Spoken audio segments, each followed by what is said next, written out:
Protests erupt in Iran, more ICE backlash, and the United States withdraws from 66 international organizations. All that and more on today's episode of The Nathan Hale Show.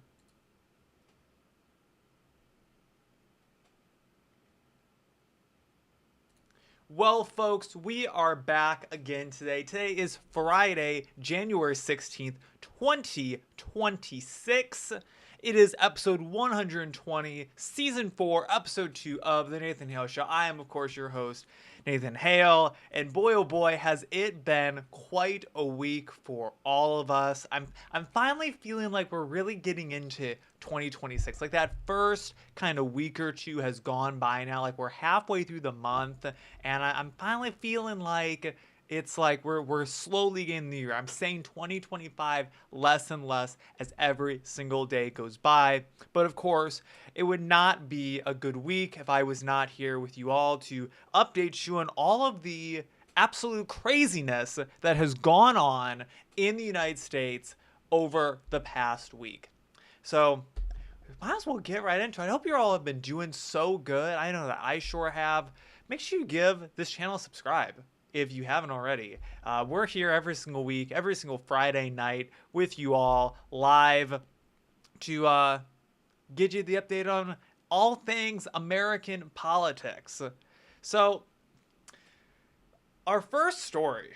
So, there have been protests that have been happening all over Iran, and it's estimated that over 12,000 people have been killed by the Iranian government because of these protests against the Ayatollah, against the Iranian regime. So let's talk about it. So information trickles out of Iran on Tuesday suggests that a crackdown by authorities to end more than 2 weeks of widespread anti-government protests has likely been far more deadly than activists outside the country have reported. With phone lines opening back up for calls from inside the Islamic Republic, two sources, including one inside Iran, told CBS News on Tuesday that at least 12,000 and possibly as many as 20,000 people have been killed. This is insane. This is absolutely insane. So Britain's Foreign Secretary, Yvette Cooper, said in Parliament on Tuesday that the UK government believed there, quote, may have been 2,000 people killed. There have been more. My fear is that the number may prove to be significantly higher. So the UK is saying at least 2,000 people. So a source inside Iran who was able to call out told CBS News on Tuesday that activist groups working to compile a full death toll from the protesters based on reports from medical officials across the country believe the toll was at least 12,000 and possibly as high as 20,000. So sources inside Iran are telling us far more than we in the Western world would like to believe that it is, right? So the opposition Iran International Television Network said Tuesday that its information suggested that about 12,000 people were killed. A source in Washington with contracts in Iran told CBS News on Tuesday that a credible source had told them the toll was likely between 10 and 12,000. So we have numbers kind of all over the spectrum from a bunch of different sources. So Iran has just been getting absolutely bashed. I have a picture up on the screen right now for all of those of you who are watching. But Iran has been getting hammered with these protests, guys. It's been kind of wild. So CBS News has verified that video posted online Tuesday shows that bodies of at least 366 and likely more than 400 people killed amid the protests piled up at a morgue in a Tehran suburb. The video appears to show forensic personnel documenting gruesome injuries on the bodies and crowds of people seemingly trying to identify the dead. The injuries visible are extensive and include gunshot wounds, birdshot, gunshot wounds, gashes, and other severe injuries. If you want to go and watch the video, I believe it is linked in the CBS article. I have it linked in the description down below if you'd like to go and see it. Totally don't blame me if you don't want to watch it, to be perfectly honest with you. Don't blame you at all, right? Okay, so we have a little bit more, I believe. So the president chimed in. President Trump chimed in. He says, quote, Iranian patriots, keep protesting. Take over your institutions. Save the names of the killers and abusers. They will pay a big price. I have canceled all meetings with Iranian officials until the senseless killing of protests stops. Help is on its way, Mr. Trump said in a social media post on Tuesday. It's not clear what help the president is suggesting be sent to Iran necessarily. We already know that we can get in and out of Iran without anyone noticing. So anything's on the table at this point. The crackdown is much worse than we can even imagine. So the information that we are receiving shows that the violent crackdown against the protests may probably been much worse than we can even imagine, said Mahmoud Armani Margohaddam. Don't know how to pronounce these names, folks. You guys know that I cannot pronounce a name to save my life. I need it to be said to me if I'm ever going to get it, and I need to hear it like 5 more times for it to stick in my head.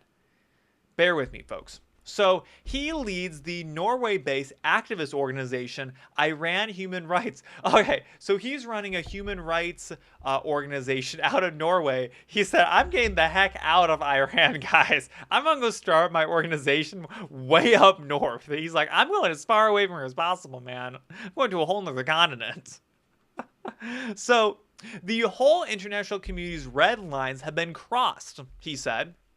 We have a mechanism called responsibility to protect civilians against grave human rights violations, against mass killings. So not only the United States, not only President Trump, but the European Union, basically all countries have a responsibility to stop these atrocities.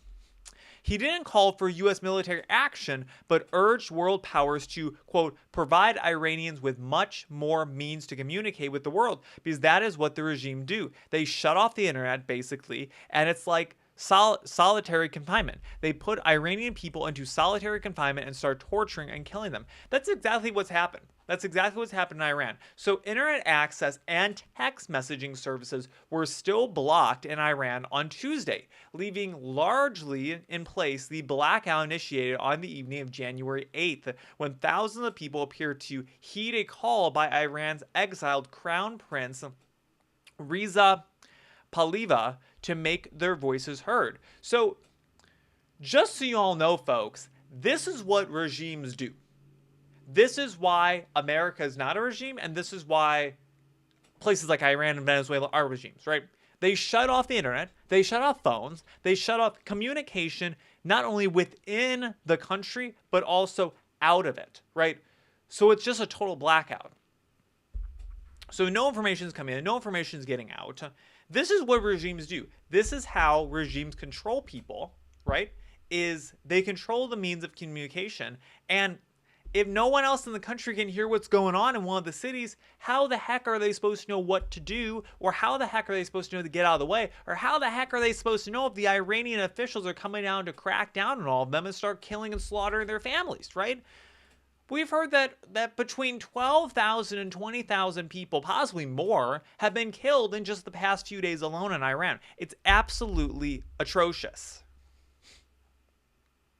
So this gentleman from Norway, he went on to say, Iranian people are so fed up with the regime and are so desperate to come out of this system. He said, quote, I remember that I used to ask many people why, with different backgrounds, quote, who would you support?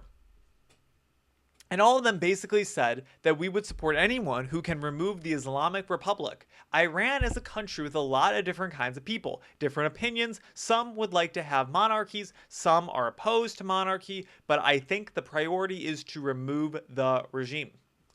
That's always the goal. And you know, I'm generally not an individual who is pro-monarchy or even anti-monarchy. I would say I feel like I'm kind of monarchy neutral. I'm neutral on a lot of government systems, to be honest with you, because I see that there are times and places that as long as people are being well governed, it doesn't necessarily matter what that form of government looks like, as long as the people are happy and, you know, they're not being slaughtered in the street. They have their basic human rights handed to them, or I guess not necessarily handed to them, I would say, certified to them. They're not being slaughtered in the streets in the tens of thousands of amounts, right? If a monarchy is what the Iranian people want, then let them have a monarchy. As long as that monarchy is running the country effectively and ethically, then that's great, right? They have a good government, right? The current regime that is running in Iran is not running the country ethically. It is not running the country in a way that serves the people of Iran, and I completely support the people rising up against it. Go for it, folks, right? You are living under an actual dictatorship, right? Right.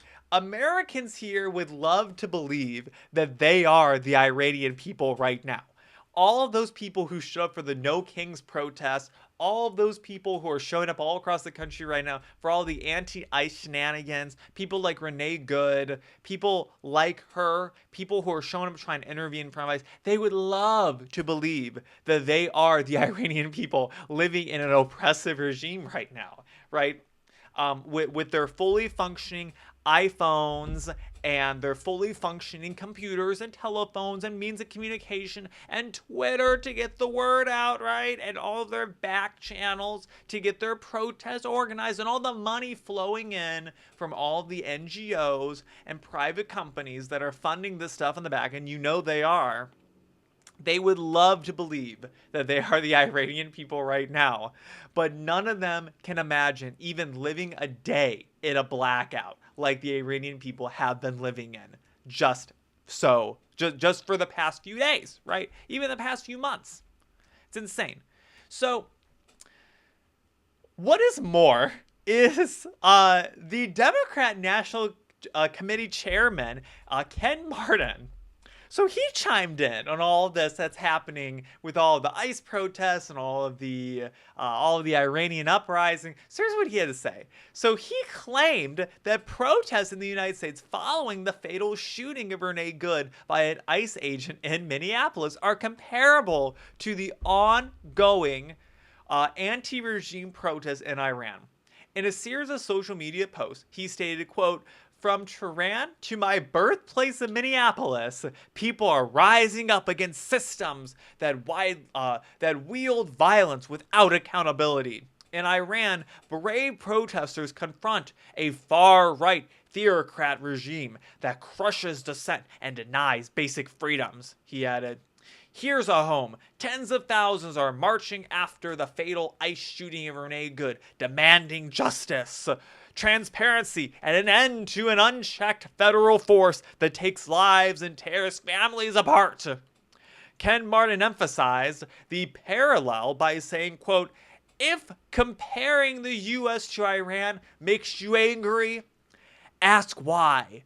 Killing protesters, crushing dissent, kidnapping and disappearing illegal citizens, ignoring courts, threatening critics, terrorizing communities. That's authoritarian behavior anywhere."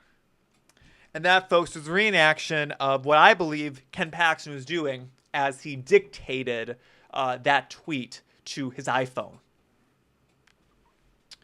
So it's just so laughable to compare the federal government executing federal law, by the way, laws that have been on the books for decades, laws that have been on the books since the Obama administration.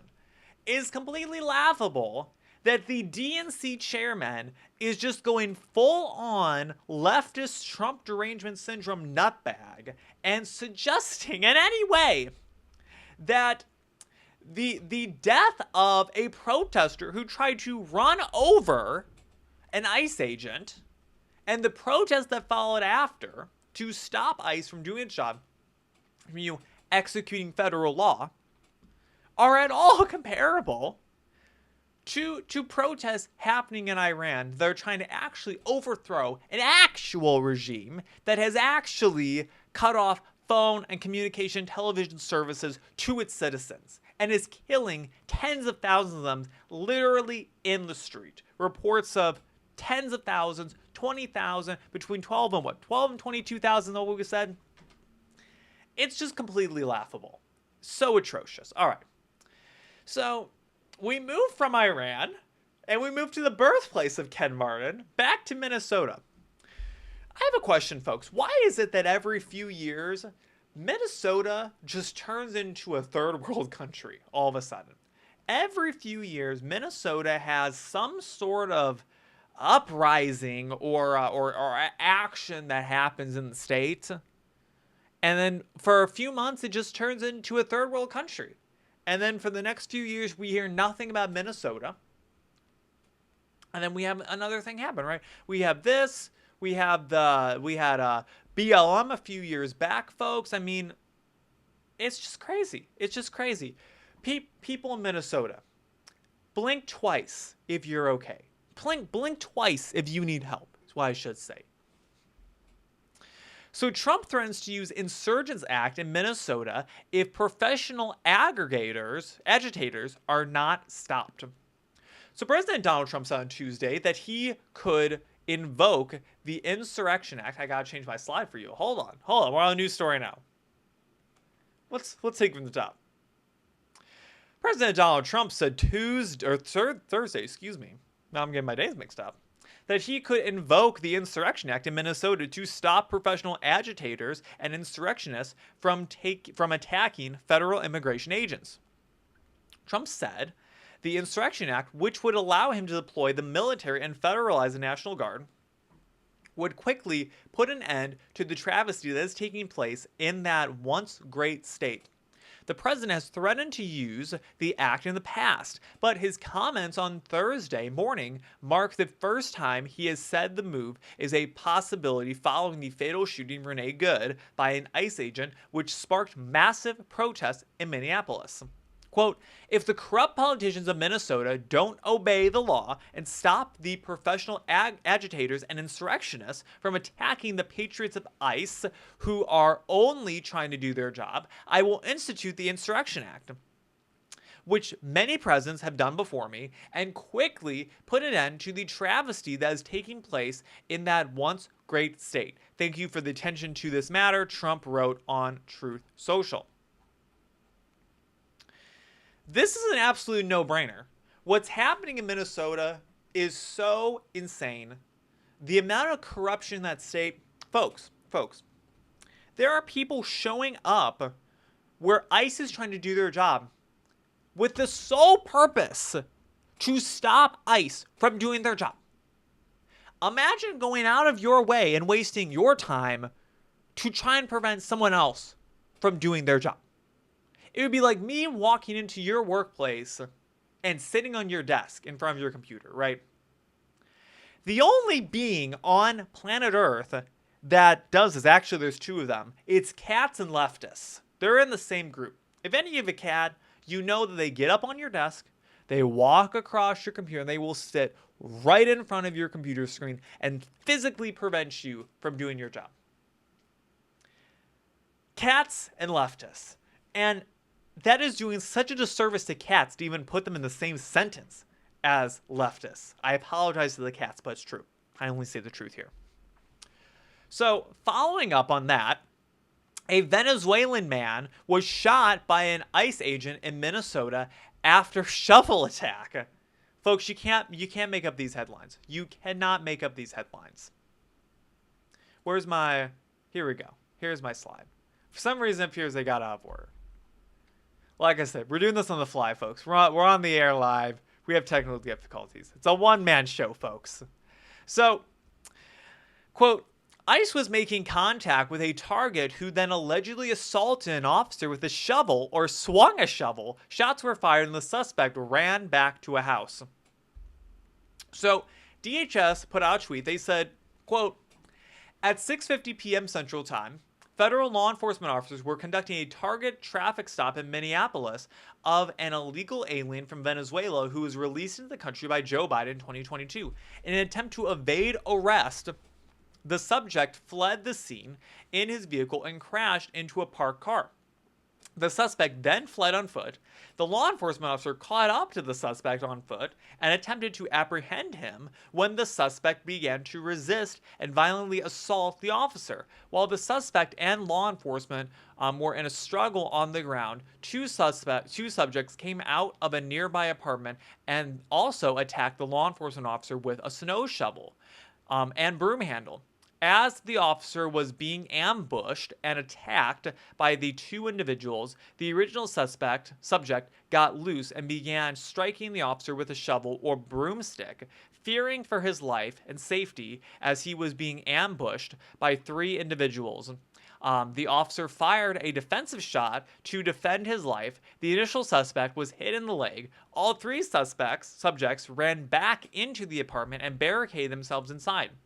The attacked officer and subject are both in the hospital. Both attackers are in custody. This attack on another brave member of law enforcement took place while Minnesota's top leaders, Governor Tim Walz and Mayor Frey, are actively encouraging an organized resistance to ICE and federal law enforcement officers. Their hateful rhetoric and resistance against men and women who are simply trying to do their jobs must end. Federal law enforcement officers are facing a 1,300% increase in assaults against them as they put their lives on the line to arrest criminals and lawbreakers.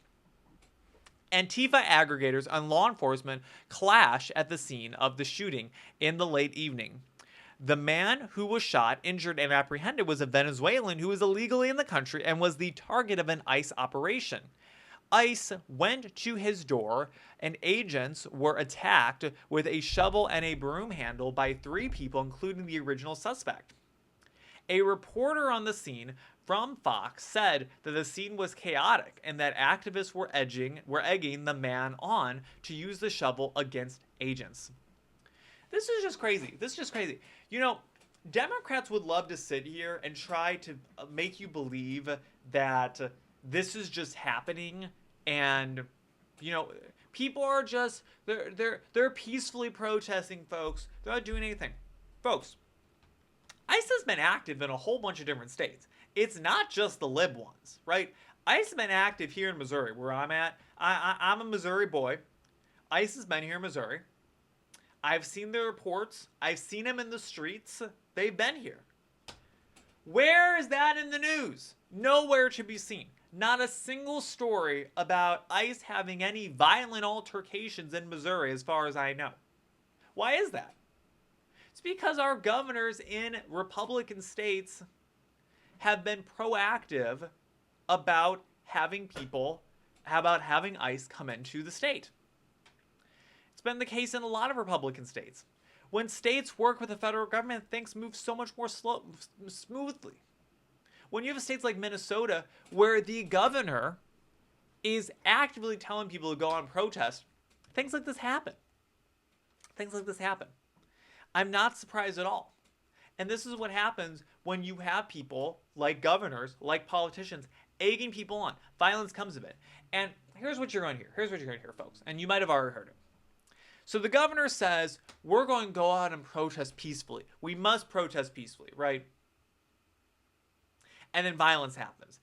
Us on the conservative side are going to say, look, the governor's telling y'all to go and protest this stuff. And this is what happens because of it. Because what happens is, yes, even though the governor might not be advocating for violence, he might not be trying to get people in trouble or anything like that, right? He might genuinely just be like, hey, you should go on down the street corner, protest for ICE. If you want to waste your time doing that, go for it, right? It's not going to change anything. But if you want to go do that, go do it. However, what happens is the crazies see stuff like this, see things like the governor encouraging protests to happen, and they go, oh boy, well, I'm going to go on protest. I'm going to bring my shovel with me. Oh boy, I'm going to go on protest. I'm going to try to run someone over with my car, right?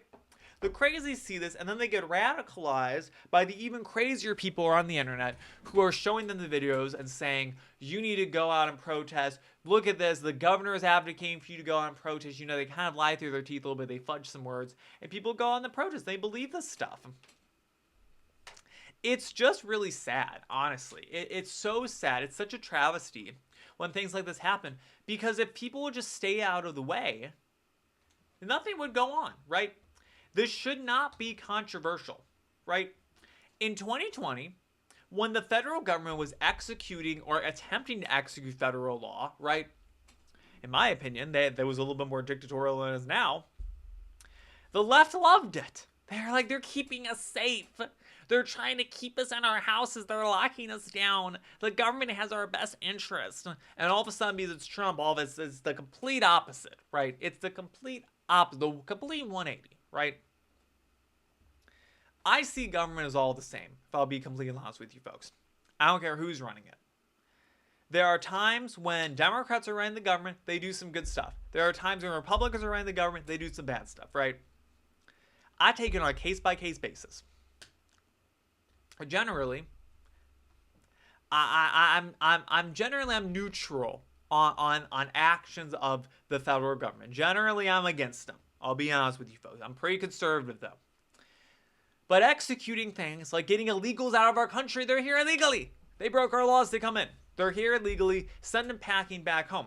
I'm seeing these stories coming out about how some people are getting booted out of this country who are 23, 24, 25 years old, who they were born in they were born in Mexico, for example, and they were brought into the United States when they were, a few months old or a year old or something like that, and they never got citizenship, and they've been here for 25 years. And these stories are being written saying, oh, poor them. They got sent packing back to Mexico. They can't speak Spanish, right? All they've ever known is the United States. And here's the thing. Here's the deal, folks. Here's the deal. Yeah, I'm sure that can be hard. I'm sure that is not a fun experience to go through. And I do feel a little sympathetic for that, right?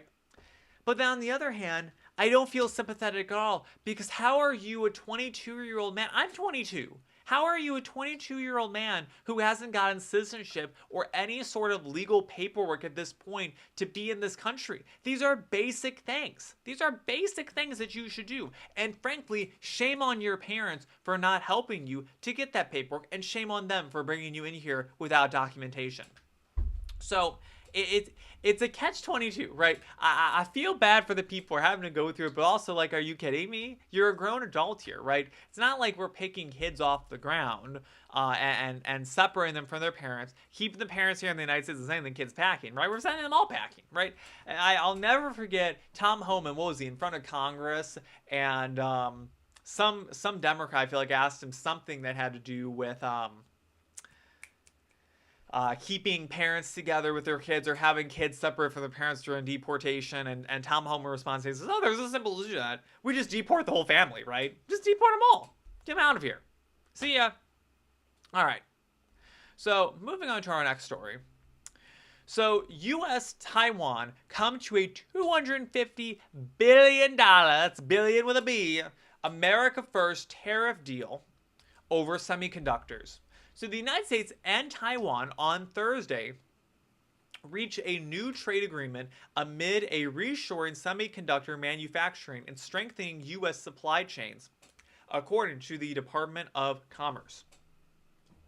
The deal commits Taiwanese semiconductor and technology companies to at least $250 billion in direct U.S. investment to advance, quote, America First trade investment with an additional $250 billion in credit guarantees to support expansion across the industry's supply chain in the U.S. Thank you, President Trump, bringing money back to America. And hopefully that creates jobs, too. American Taiwanese officials say the agreement is designed to reverse decades of offshoring that cut America's share of global semiconductor fabrication from 37% in 1990 to under 10% in 2024. The framework also establishes U.S.-based industrial parks and sets tariff rules capping U.S. tariffs on Taiwanese auto parts, timber, lumber, and wood derivative goods at 15%. The investment is seen as a way to expand market access for U.S. companies, deepening the technological collaboration with Taiwan, and to strengthen U.S. leadership in critical emerging industries. This is great, folks. I love to see it. I always say, I love to see investment into the United States, especially when it comes to things like technology, because China has such a chokehold in that industry. And my fear always is, if China decides ever to play dirty with us, we're screwed, right? We have nowhere else to get chips from. The entire world's supply of computer chips comes from China. China's got the chokehold on it. China's got the chokehold on a lot of goods, frankly. But the computer chips are probably the most terrifying ones they have chokehold on, because we need those for military equipment. And if China is not playing nice, it means that we're going to need that military equipment more than ever. So if that will ever become a possibility, I can't say. But I'd rather the United States be in the best position possible if that does become a possibility, and make as many of our own ships here in the United States as we can. Fact of the matter is also, we need the stockpile. It's good for the United States to produce as many goods that we need in our country here in the United States and not abroad. And by the way, folks, to all of you climate nuts, we're going to be talking to you later about some of these UN agencies that were cut from the United States. If you are a climate change nut, you should be over the moon for this. Because here's the deal. If you're a climate change nut, China is the one who's polluting our atmosphere, right? China is just spewing stuff up in the air from all their Chinese factories. And having chips here in the United States, that's a plus for us, because they don't have to be shipped across the world, right? They don't have to be shipped across the biggest ocean in the world, the Pacific Ocean, right? They don't have to be shipped across that huge expanse. That saves on emissions right there, right? Producing in the United States, who has the cleanest factories in the world, or at least some of them, right? We have some of the best working standards here in this country, of any country in the world. Certainly, we can all agree that the United States is a cleaner country and has better working conditions than China, right? So that's enough of that. You get the point. Wins for the United States. All right. So Vance sinks war powers resolution with tie-breaking vote. So there's been this debate in Congress about Trump going and going and doing this targeted military action against Venezuela, and if Congress needed to be consulted, if Congress didn't need to be consulted, where are we on all of this, right? So there have been several people in Congress who have tried to basically force the president to abide by what Congress would like. And Congress, for some reason in this case, wants to be consulted. Sometimes they don't want to be consulted. In this case, they're like, hey, we want you to tell us. But turns out they don't. So Vice President J.D. Vance cast a tie-breaking vote in the U.S. Senate on Wednesday evening, killing the War Powers Resolution that was designed to curtail President Donald Trump's administration if any further military action was warranted in Venezuela. Vance presided over the Senate as the vote was tallied to 50 yeas and 50 nays. The Republican senators Rand Paul, Lisa Murkowski, and Susan Collins voting with Democrats. The usual suspects. The usual suspects, folks. After announcing that the vote was tied, Vance briefly conferred with someone at the desk before announcing his vote. By the way, folks, what do we have to do in Alaska and Maine to get rid of these rhino Republicans? What do we have to do to get rid of Susan Collins and Lisa Murkowski? They're dinosaurs. They've been there forever, folks. They've been there forever. What do we have to do to get rid of them? The people of Maine. There are so many better people out there who could represent you. A baked potato would represent you better than Lisa Murkowski. Alaska, what are you doing? You're this huge Republican state, and yet you continue to vote Lisa Murkowski? Are you kidding me? On this vote, the yeas are 50 and the nays are 50. The Senate being equally divided, the Vice President votes. Vance quickly covered the microphone as he looked over the legislation on the desk in front of him. Affirmative, and the point of order is sustained, he said, chuckling after a brief pause. I had to make sure. Two other Republican senators had initially indicated that they would vote with Democrats on the measure, but were convinced to change their votes prior to Wednesday evening. Senator Josh Hawley, Republican Missouri, one of my lovely senators. We love Josh Hawley here in the state of Missouri. Josh Hawley. Maine and Alaska, you guys need to get yourself a Josh Hawley. Josh Hawley told Fox News host Will Cain that he'd been assured by the White House that there would be no move to put troops on the ground in Venezuela without going through the proper congressional channels. Quote, "For me, it's always been about troops," Hawley explained, adding, quote, "I talked to the president. I think that the admin for the outreach. We are not going to occupy Venezuela. That's good enough for me." And you know what? Props to the senator for showing up to the White House, for asking a genuine question of the administration and being reassured by the administration that no invasion of Venezuela was going to happen, because frankly, I completely agree with him. That's always been my fear with targeted action against any foreign country, is what's going to happen to our service members. You know, our service members are here for a reason, and they go out and they train for the chance to put their lives on the line, right? Obviously, they don't want to, but they do it. They do it for us. They do it to protect our country. And they're going to listen to their orders. And if their orders are to go and invade Venezuela and possibly be blown up or shot, they're going to do it, no questions asked. But we want to avoid that as much as possible, folks, right? We don't want our service members coming up blown up. We don't want them coming back, losing limbs, having PTSD, losing their eyesight, their hearing, whatever it is, right? We want to avoid sending human casualties as much as possible. And that's always been my fear with these actions is, are we going to have boots on the ground in these countries? Are we going to be putting U.S. service members in any danger? And I've been reassured by the president that is not going to happen. It didn't happen in Iran. Didn't happen in Venezuela. Both times when we sent our amazing special forces teams in to go and do those actions, to blow up the nukes and to get the dictator out of Venezuela, no American lives were lost. No human casualties. No American casualties were lost. They were flawless missions through and through.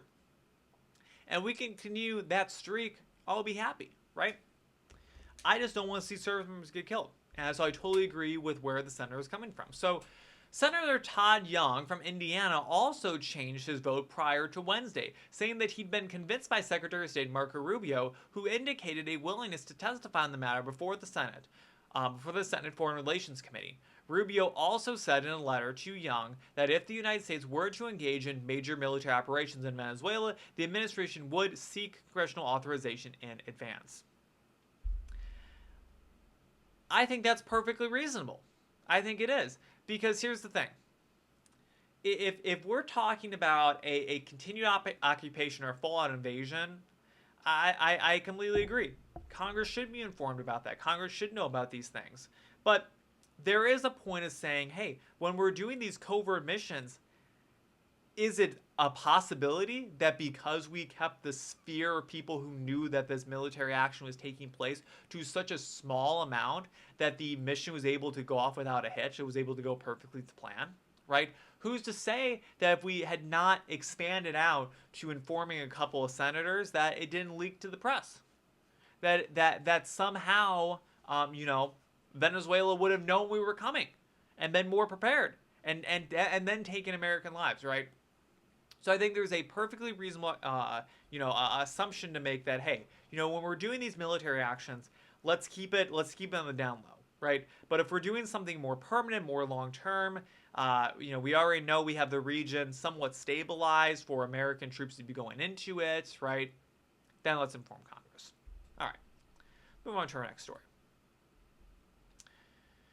So I saw this one, and I like to pepper the show with a few kind of random stories here and there. That kind of they're filler stories. Let's be perfectly honest with this, folks. They're filler stories, but I do still think they're interesting. I like to talk about some things that are not totally hard news sometimes. They take a little bit of a brain break for a second. So 15 former college basketball players among 20 charged in point shaving scheme. Can't make this stuff up, folks. Federal prosecutors in Philadelphia have charged 20 people, including 15 former college basketball players, in what they say was a scheme to fix NCAA and Chinese Basketball Association games. The Chinese Basketball Association is involved in this, folks. So 15 of the defendants played basketball in Division I NCAA schools as recently as 2024-2025, while the other defendants were fixers, prosecutors said in the federal indictment filed on Thursday. The fixers included 2 men who worked in the training and development of the basketball players, another who was a trainer and former coach, and one who was a former NCAA player. 2 were described as high-stakes sports gamblers, social media influencers, and sports handicappers. In the 70-page indictment, authorities say the fixers recruited the college basketball players with bribe payments ranging from $10,000 to $30,000 a game. To fix the games through point shaving or intentionally manipulating the game's score and helping certain bettors win their wages. The scheme began in September 2022 with Chinese Basketball Association players before the fixers turned their attention to the NCAA men's basketball games. The fixers recruited NCAA players during the 2023-2024 and 2024-2025 seasons who would accept bribes in exchange for helping influence the outcome of the games. Quote, in placing these wagers on games they had fixed, the defendants defrauded sports books as well as individual sports bettors, who were all unaware that the defendants had corruptly manipulated the outcome of these games that should have been decided fairly based on genuine competition and the best efforts of the players, prosecutors wrote in the indictment. 2 of the players named in the indictment are Chiquavis Hunter and Daquavian Short. I'm not familiar with these basketball names, folks. You know I can't pronounce the name to save my life. Were sanctioned in November by the NCAA for fixed New Orleans games. At least 2 of the defendants, Shane Hennon and Marvis Fairley, were also charged in a federal indictment in the Eastern District of New York related to gambling schemes in the NBA, ESPN reported, Thursday's indictment follows a series of NCAA investigations that led to at least 10 players receiving lifetime bans over bets. It also comes as 34 people were charged in last year's sweeping federal takedown to gambling in professional basketball. You know, folks, I see stuff like this, and it makes me feel like all sports are just fake. Like, how do we know that this is not happening in, like, a whole bunch of other sports, too? Just saying, right? It's absolutely crazy. So that's about all I have to say for that. I thought that was interesting. I always have to share these schemes with y'all when I see them. I find them so interesting. I'm interested if a movie will be made about stuff like this someday, depending on what happens. If I see anything else about it, I'll try and update you. But it's just crazy. It's just crazy how much money is out there in the sports world. Sports betting just recently became legal in Missouri, or online sports betting just recently became legal here in the state of Missouri. And I gotta tell you, for about a month or two before the law actually passed through and became legal to do it, the major sports betting companies were running advertisements. I gotta say, probably 5 or 6 times a day, if not more. Literally every single YouTube video I watched had a sports betting ad in front of it. Every time I turn on the TV, there's a sports betting ad, right? And they were not only were they sports betting ads, they were offering $50, $100, $500 sign-on bonus, right? If you come and sign up for their sports betting service right now and place a bet, right? $100 of bets. Something like that. And it just goes to show you truly how much money is out there in sports betting when these companies can offer $50, $100, $200 to every single person who comes and signs up. That's tens of thousands, hundreds of thousands of dollars flying out the window in marketing, not to mention just the marketing costs alone of running YouTube ads 24/7 for like 2 months straight that are all, minute long, 30 seconds long, right? Those ads aren't cheap, putting them on the major networks, all of it, right? hiring celebrities to do the ads for you, all of it, right? There's so much money that is in sports betting. It's absolutely insane. We cannot even fathom how much money is happening in sports betting. I don't get it. I've never understood gambling. I am not a gambler myself. I look at the gambling markets. I showed them to you on this show when it comes to politics. I do not partake, though. I gotta tell you that. So let's go and move on. So federal officials to halt more than $10 billion in funding to 5 states over non-citizen benefit concerns. So you'll remember last week, we covered the whole Learning Center story with the Minnesota Learning Centers, learning centers as they'd like to be called, who are running this whole huge multi-billion-dollar scheme to defraud the government. Well, the Trump administration is doing something about it until they can figure out what the hell's going on with this stuff. So the Trump administration is moving to freeze more than $10 billion in federal child care and social services funding to 5 Democrat-led states. Amid concerns, taxpayer dollars were improperly diverted to non-citizens, according to a report. Officials reportedly told the New York Post that the Department of Health and Human Services will freeze funding from the Child Care Development Fund, the Temporary Assistance in Needy Families Program, and the Social Services Block Grant, affecting California, Colorado, Illinois, Minnesota, and New York over concerns the benefits were fraudulently funneled to non-citizens. More than $7.3 billion in TANF funding would be withheld from the 5 states, along with nearly $2.4 billion from the CCDF and another $869 million from the Social Services Block Grant. Billions of dollars here, right? Almost $10 billion. The funding pauses were expected to be announced in letters sent to state officials Monday, citing concerns that benefits were improperly directed to non-U.S. citizens. A 2019 audit by the Department of Health and Human Services Office of Inspector General found the New York State improperly claimed $24.7 million in federal reimbursements for child subsidies paid to New York City that did not comply with program rules. The audit attributed the overbilling to system errors and oversight failures, not criminal fraud. The state officials agreed. By the way, I don't care if it's overbilling to system errors or oversight, but whatever it is, I don't care if it's fraud or not. That's wasted money. That's money that was not spent to help people that it was supposed to do. That's $24.7 million of money that did not go where it was supposed to go. I don't care if it was an illegal fraud. I don't care if it was system errors. You guys got to get your system checked. I don't care what it was. You guys need to be held responsible for every single dollar of taxpayer money you spend. That is our money. I work hard for my money. I go to work every single day. I work hard for my money. I work hard to get it.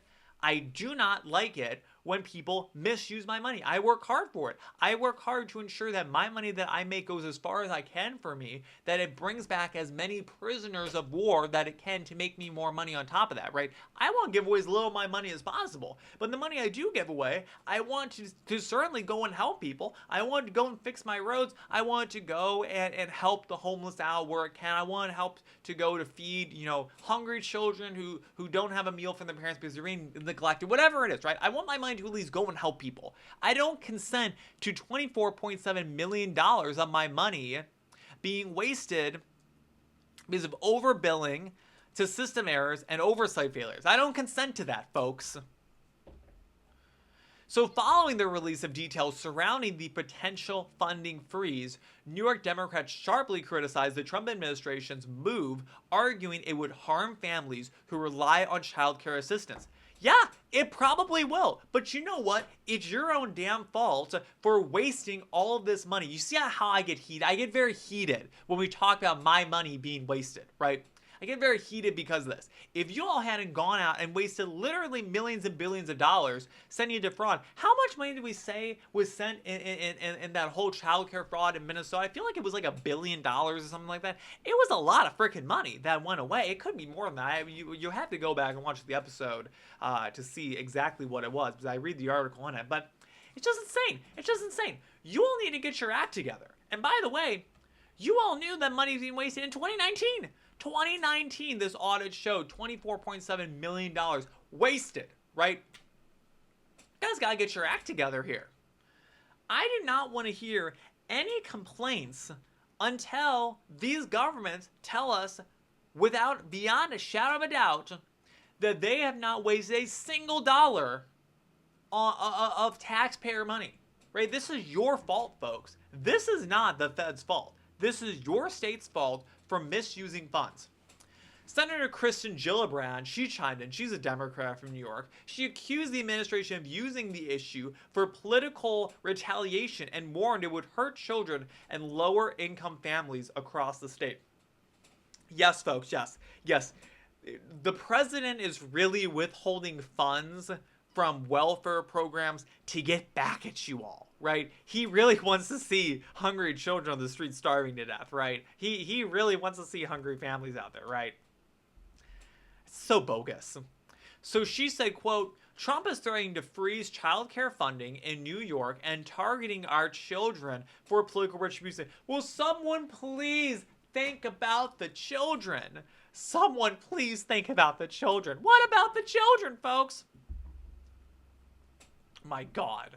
So, quote, she said, it's immoral and indefensible, she wrote in a post on X. Quote, I'm demanding the administration abandon any plans to freeze this funding and stop hurting New York families. Along with her post, Gillibrand also shared a public statement regarding the freezing of funds. Quote, my faith guides my life in public service. It's our job to serve the people most in need and most at risk, no matter what state they live in or what political party their family or elected representatives belong to, she said.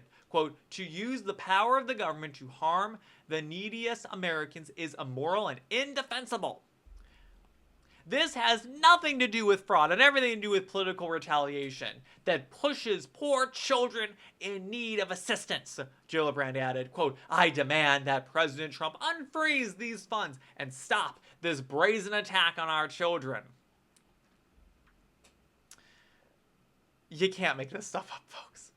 No, it actually does have everything to do with fraud, actually. It actually is the exact opposite of what she's saying is true. It actually has everything to do with fraud. It actually has everything to do with billions of dollars being defrauded of taxpayer money. It actually, if I've said it once, I've said it a million times. If even a single tax dollar is not used to its correct purpose, we have an issue. If even a single penny is not used for its intended purpose, we've got an issue. If a single dollar is stolen of our tax money, we've got a big issue, right? I take my money very seriously. I work hard for it. And for a government to go and misuse it, even at, $24.7 million doesn't sound like a lot in the grand scheme of things, of knowing that these governments are spending billions of dollars every single year. That's still $24.7 million, right? That's a lot of money. It's a lot of money. I would rather have my $2 back that I paid in taxes, $24.7 million, however much I contribute to. I'd rather not have been taxed for that than have been misused, right? It's completely ridiculous. So, the New York Post first reported that in December, HHS sent letters to Minnesota Governor Tim Walz and Minneapolis Governor Jacob Frey seeking information on whether billions in taxpayer funds may have unlawfully helped fuel illegal and mass migration. So an estimated 130,000 illegal migrants were living in Minnesota as of 2023, about 40,000 more than in 2019, roughly 2% of the state's population, according to the Pew Research Center. The state's Somali diaspora exceeds 100,000 people, with most concentrated in the Minneapolis-St. Paul area. The Somalis are overrunning Minnesota. Why the Somalis want to go to Minnesota is entirely beyond me. It's cold in Minnesota, folks. I thought Somalia was kind of a hot country. If I was moving from Somalia, I certainly wouldn't want to move to Minnesota. Right? What? I mean, that's just the world's apart there. So the news on Monday came the same day Governor Walz announced he was dropping his bid for a third term as governor because Nick Shirley ended his career, amid stinging criticism of his handling of the state's massive welfare assistance fraud scandal. Walz launched his bid for a third 4-year term as Minnesota governor in September, but in recent weeks has been facing a barrage of incoming political fire from President Trump and Republicans and some Democrats over the large-scale theft in the state that has long prided itself on good governance. Whoever those Democrats are, let's give them a round of applause for standing up to the establishment. I don't know who the Democrats are that's standing up to the establishment, Tim Walz and such, but honestly, good for them, right? So more than 90 people, most from Minnesota's large Somali community, have been charged since 2022 in what has been described as the nation's largest COVID-era scheme. How much money has been stolen through alleged money laundering operations involving fraudulent meal and housing programs, daycare centers, and Medicaid services still being tabulated. But the U.S. Attorney in Minnesota said the scope of the fraud could exceed $1 billion and rise to as high as $9 billion. $9 billion, folks. $9 billion of your money gone. Wasted. Out of the window. We burned the money. It's gone. Gone, right? So when I hear that Trump is withholding $10 billion of funds, how do we know that those $10 billion are actually going to go and help people? If $9 billion alone in Minnesota went to help people, how do we know that $10 million spread across what? California, New York, Colorado, Illinois, Minnesota, those were the 5 states? How do we know that that $10 billion is going to go to help anyone? How much confidence do we have that that money is actually going to make it where it needs to go, folks? I'm not confident at all. Not at all. After hearing $9 billion, that's the number. $9 billion was defrauded in Minnesota, or allegedly defrauded in Minnesota. My God, folks. So prosecutors said some of the dozens that have already pleaded guilty in the case used the money to buy luxury cars, real estate, jewels, and international vacations, with some of the funds also sent overseas and potentially into the hands of Islamic terrorists. So that's right, folks. Your money, our money, sent overseas, sent to help Islamic terrorists, sent to buy luxury cars, sent to buy jewels, sent to buy a whole bunch of other stuff. Your money, right? Your money. Where's my luxury car at, folks? I don't see it. Where are my jewels at, folks? I don't see them anywhere. Where are my international vacations at? I don't see them anywhere. Boy, would I like to have an international vacation. Boy, would I love to have some jewels and some luxury cars. How nice would that be? I don't see mine, though. You know why? Because I pay my taxes. Because I don't steal from the government. Because I think that fraud is completely morally reprehensible and would never partake in it. Because these people are absolute scumbags for going out and doing this. And by the way, the state of Minnesota, absolute shame on you for standing idly by while this went on and not stopping it.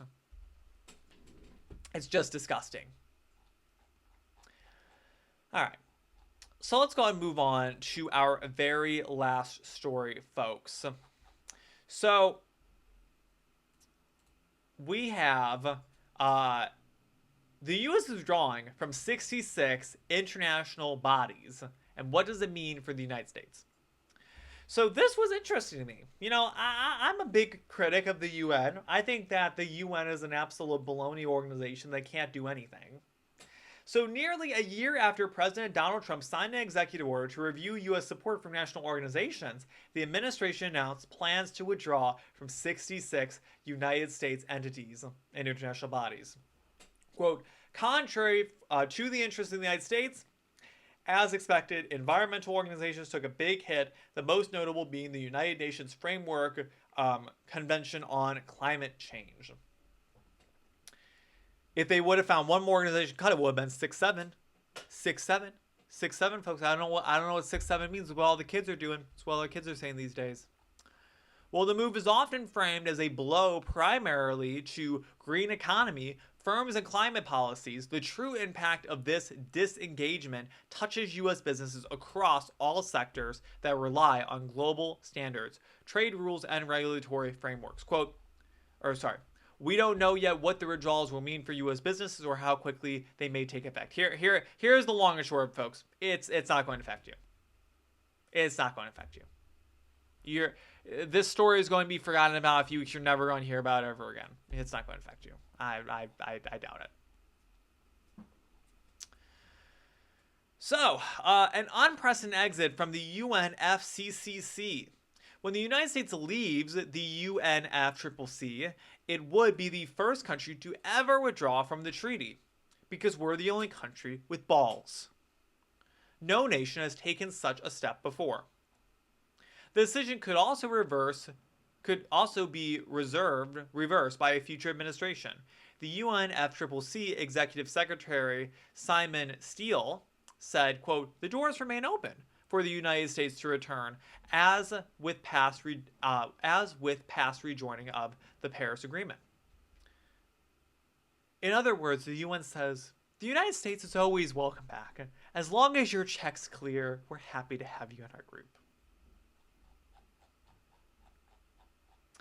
So what are some of these organizations? So Trump's proclamation notes that the review by Secretary Rubio remains ongoing, suggesting additional changes to his international engagement could be forthcoming. So what are these organizations, folks? Well, I linked the White House's executive order in the description down below if you want to go see the full list. But just as a couple here.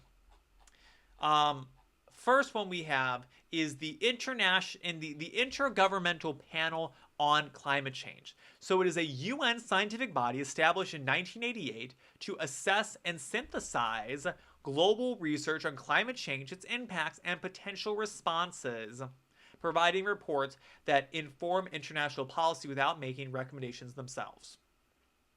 Boy, oh boy, does that sound like an important organization. So criticized for being overly alarmist, politically influenced, and conservative in its consensus building, which some argue underestimates uncertainties or exaggerates risks to justify expansive global regulations, often seen as fueling anti-business policies and eroding national control over energy decisions. All right, so that's just one of them. So here's another one. So the Global Forum on Migration and Development. Oh, it sounds like such a nice, it just makes you feel all warm and fuzzy on the inside, right? The Global Forum on Migration and Development. So this is a voluntary, state-led platform founded in 2007 for governments and stakeholders to discuss migration's links to development, share best practices, and foster international cooperation on issues like migrant rights and policy harmonization. Oh, policy harmonization, how cute. So here's what it really does. It's perceived as advancing a globalist agenda that promotes open borders, undermines national sovereignty by pushing for an international right to migrate, and opposes efforts to curb illegal immigration or enforce borders. The U.S. withdrew from this, because of Trump, right? This just happened. So, and there's many, many more of these as well, by the way. Here's the UN entity for gender equity and the empowerment of women. Oh, how sweet. There's one of them. So there's another one. The UN Population Fund. So the UN Population Fund deals with is a reproductive health agency founded in 1969, which provides family planning, maternal health services, and population data in over 150 countries to support voluntary choices and reduction in maternal mortality. What it actually does is it helps execute China's one-child policy by helping people get abortions. That's what it does, right? You're welcome for that.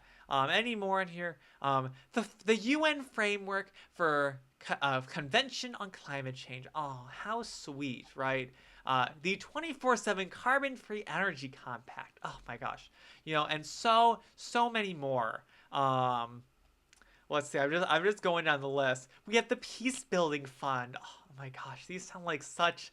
Don't you just want to go and work for here's another. The International Law Commission. By the way, international law is complete. It's totally bogus. International law is not a thing. The International Trade Center. Oh my gosh.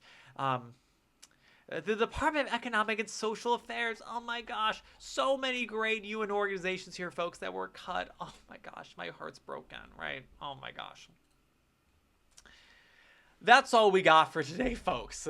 Boy, oh boy, was there a lot that we discussed in this episode. If you missed it or you tuned in towards the end, go and watch the full episode on YouTube. All the episodes are up on YouTube for your viewing pleasure. They're all up there. Go and hang out with me. We always love to have you. Please leave a like on this episode if you liked it. Please share with friends if you liked it. Subscribe to the channel if you want to see more of my face bringing you the news right into your eardrums every Friday night. But with that, folks, I have been Nathan Hale. This has been The Nathan Hale Show. And if you'd like to follow me on any of the other platforms, they're all linked in the description down below. And I will see you all next Friday. Peace out. Bye.